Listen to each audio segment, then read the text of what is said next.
Hello, JPU family. Welcome to another episode. Day 2 in the aftermath of Hurricane Melissa. This is what we woke up to from the Jamaica Observer. Did the international media cry wolf on Hurricane Melissa? Guys, this headline really brought tears to my eyes this morning because when you look at the devastation, which I'm showing you on the right side of the screen, you're looking right there at St. Elizabeth. Every single house in St. Elizabeth was hit by the storm, whether the roof is gone, whether the house is partially damaged, whether the house is totally gone. Everything in St. Elizabeth got hit.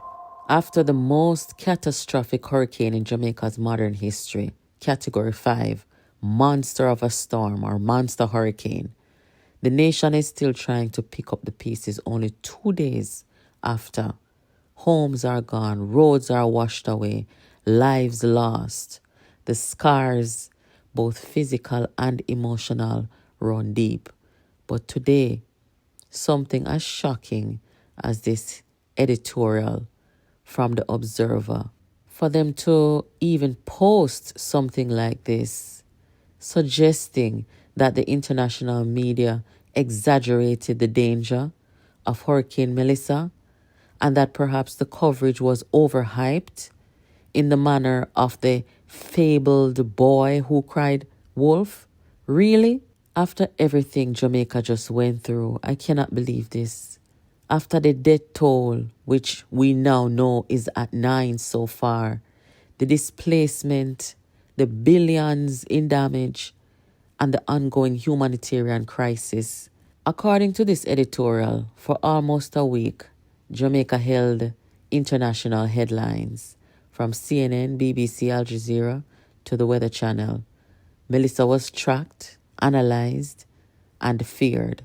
The coverage was non-stop. Every meteorologist, every reporter seemed glued to the storm's every move. The editorial reads, quote, "For almost a week, Jamaica held the international news headline on Hurricane Melissa as every major network provided wall-to-wall coverage of the historic storm. However, one of the features of the coverage which the international media might wish to consider is whether the sensational language used to describe the storm, especially ahead of its arrival, was overdone in the manner of the fabled boy who cried wolf," unquote. Now, on the surface, it may sound like a harmless critique of media hype because we often accuse the media of overhyping things, okay? But in reality, look at what just happened. Jamaica did not escape this storm unscathed. We are devastated. This was no ordinary storm. Melissa wasn't just a headline. She was a nightmare come alive. The destruction is absolute. Communities cut off. Hospitals struggling. Some of them, they have no power. Entire fishing villages disappear beneath surging waves. Even now, days later, thousands of Jamaicans are in shelter. The Minister of Local Government estimated 20,000 Jamaicans in shelters, and it will be for the long term. And the Observer is asking whether the international media cried wolf. The Weather Channel, the meteorologists, they all knew that this was going to be catastrophic. And what they were doing was putting it out there that people should not take this lightly. More than half our population right now did not live through a storm. Well, nobody in Jamaica has lived through a storm of this magnitude. So some people really didn't take it serious, especially those who were not in the storm's path in terms of the storm's eye wall. People in Kingston, Port Royal, and so forth. But in Western Jamaica and other parts that are devastated, nobody there cried wolf, that's for sure. The international press did not cry wolf. They amplified the alarm that the Jamaican people needed. Their coverage brought global attention. It helped to mobilize aid. It ensured that Jamaica wasn't forgotten or ignored. When the BBC, CNN, and Reuters put Melissa on the map, the world started paying attention. Those are your largest international media entities. That's why relief teams from US, Canada, in the region, and all over, the disaster emergency management agency and those people were ready to assist. Let's be honest. If the international media had downplayed the hurricane, many more lives could have been lost.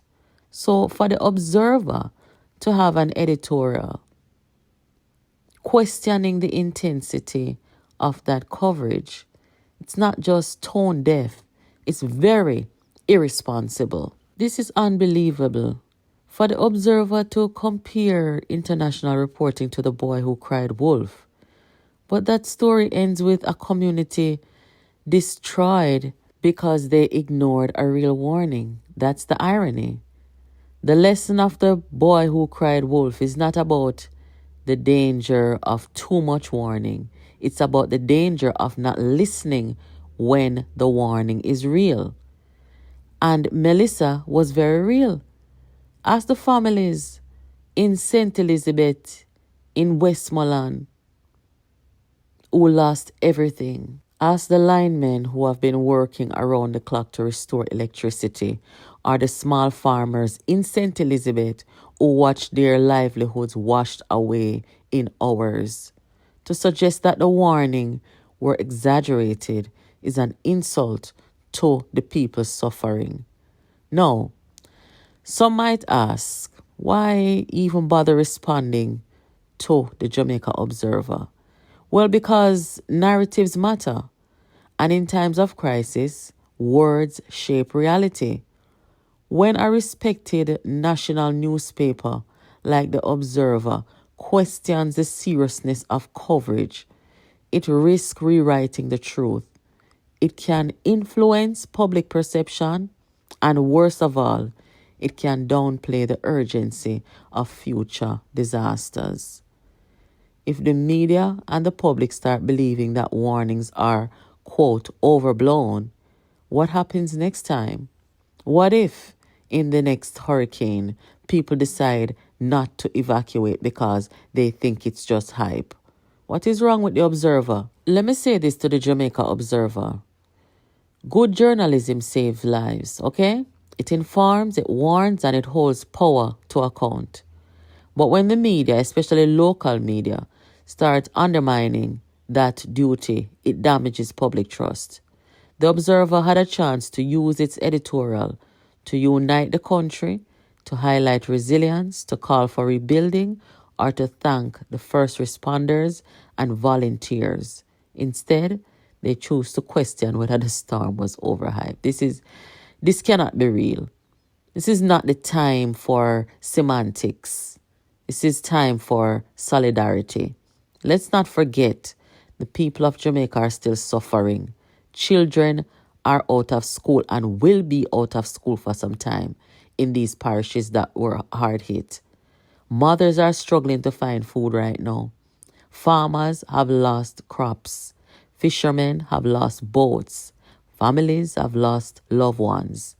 There's nothing exaggerated about that. So to those writing from air-conditioned offices or wherever, questioning whether the storm was overdone or the coverage was overdone, maybe they should take a walk through the flooded communities before they write their next editorial, because the people of Jamaica are living the reality, not the rhetoric. So what can we learn from this? 1, international media did their job. They warned, they covered, and they cared. 2, Jamaica's recovery will take more than words. It'll take unity, planning, and accountability. And 3, our own media must remember, critique is valuable, but compassion is essential. This is not the time to downplay a disaster. It's time to uplift the nation. One more thing to the observer. We understand your desire to try to be balanced in reporting, but you see, balance, it does not mean blindness. The storm was very catastrophic. The pain is real. And while headlines may fade, our people are still rebuilding their lives. The international media didn't cry wolf, they cried warning. And that cry may have saved countless Jamaican lives. So let's focus on rebuilding, not rewriting a story. Okay? Have a nice day. Guys, this is Jamaica Politics Uncovered. Keep it locked here. Make sure you're subscribed. Please give this video a thumbs up. Let me know what you think in the chat. Thank you for watching, and I'll catch you in the next video. Mono, Chief Executive Officer of MBJ Airports Limited. We are the operators of Sangster International Airport. Of course, we are here on site in assessment mode and recovery mode for opening back of Sangster International Airport. Mr. Prime Minister, the major damage we have is on the airfield with the perimeter fence and significant damage to the terminal building. We have a section where we lost a part of the roof. So all efforts are now underway to restore service as quickly as possible. We believe it has to be a phased reopening, focusing first on relief flights. That is our main priority right now, and to have the airfield ready for those relief operations and emergency flights. Thereafter, we will work on restoring the terminal building and the facilities. We will operate at a reduced capacity at first due to the issues that we have, which is very significant. But we have a lot of resources coming in to restore service as quickly as possible. So you said that there was damage to the airfield, specifically the fencing, but the tarmac, the runway itself is intact. The tarmac is fine. Good. And your radar and your air traffic control tower? They have some challenges with the navigational aids. They're working to resolve that now. Now Manley is opening slightly ahead of schedule because they had less damage. So they're focused there, and then they'll move to Montego Bay. And hopefully we can get those online as quickly as possible. And I'm here now with my team. We've been on the road since, we went out yesterday at about 6 o'clock when we thought the storm had passed. Tried to clear some roads so the persons could get access to the hospitals and the main thoroughfare, but we had to come back in. We've been on the road from about 7 o'clock. Our aim is to get most of the roads, especially the main roads, at least one lane cleared so we can have persons accessing hospitals wherever they want to go. We have been through Leaders Avenue, Orange Street, Mount Salem Road. We did Catchinall, West Green, Mount Salem Road, to the hospital. Where else did we go again? Cottage Road.